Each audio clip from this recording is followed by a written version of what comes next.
Hey there, friends. Welcome back to Daily Dose Radio here in the Bible Bistro.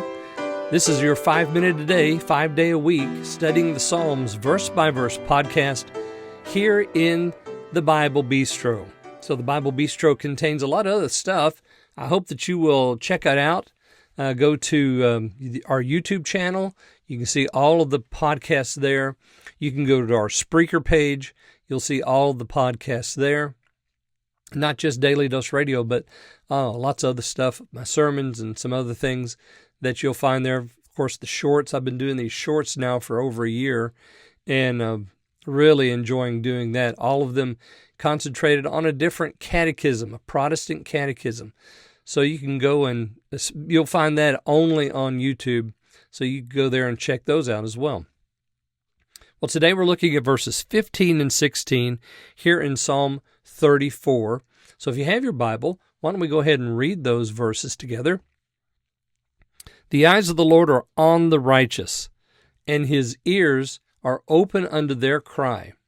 The face of the Lord is against them that do evil, to cut off the remembrance of them from the earth. Okay, so 15 and 16 here in Psalm 34. The eyes of the Lord are upon the righteous. Okay, so we now have entered into a specific group of people. So we had general instruction. Who is the man that desires life?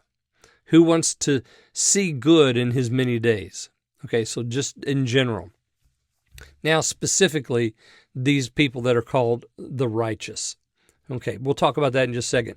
First, though, I want to go back to yesterday's lesson. I don't want to leave you with the impression that you can do good works and somehow gain God's favor. That's not how it works.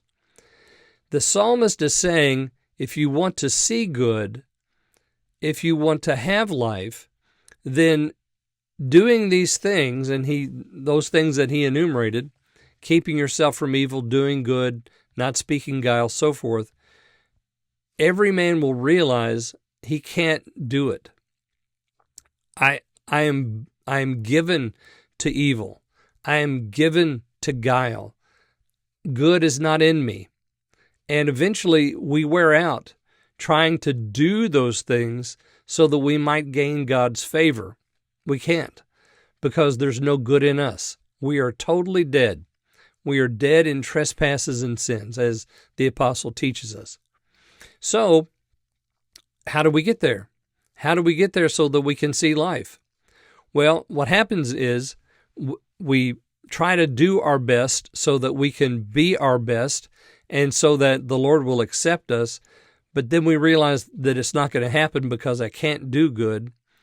And then the Spirit of God comes and he calls us, and we go and seek the Lord because we find out that he is our only source. He is the only place we can go for peace, for life, and for good. He's it. And so we go to him. We don't do any good. We just cry out. We cry out for mercy. This poor man cried, and the Lord heard him and delivered him out of all of his troubles. So that's the key here. The key is not the doing. The key is crying out to the Lord. And what happens is the Lord saves us, and we become members of the righteous, which is what he's talking about here in verse 15. The eyes of the Lord are upon the righteous. There in verse 15. His ears are open to their cry. Okay, so that must mean then that the poor man earlier in verse 6? In verse 4 or 6, that poor man is a member of the righteous. So poor doesn't mean monetarily poor. Poor means poor in spirit, what Jesus talked about in the Beatitudes.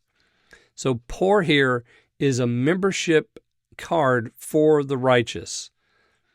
And the eyes of the Lord are upon the righteous. His ears are open to their cry. So friends, if you're a part of the righteous, then the Lord sees you and the Lord hears you. The face of the Lord is against those that do evil. Do you see the dichotomy here?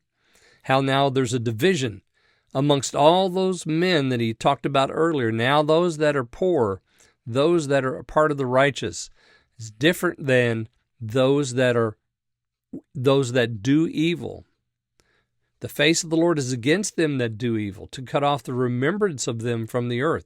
So there's going to be a judgment of the Lord upon the evil ones, those that are not a part of the righteous, and there's a blessing for those that are a part of the righteous, which answers the question or the tease that he gave us at the end of last week. All the wants that he provides. Well, here it is. The wants that he provides is his presence and his attention to the righteous. That's the first one. Okay. Join me again tomorrow. We're going to look at verse 17. And again, we look at the righteous and they're doing something. So join me here on Daily Dose Radio.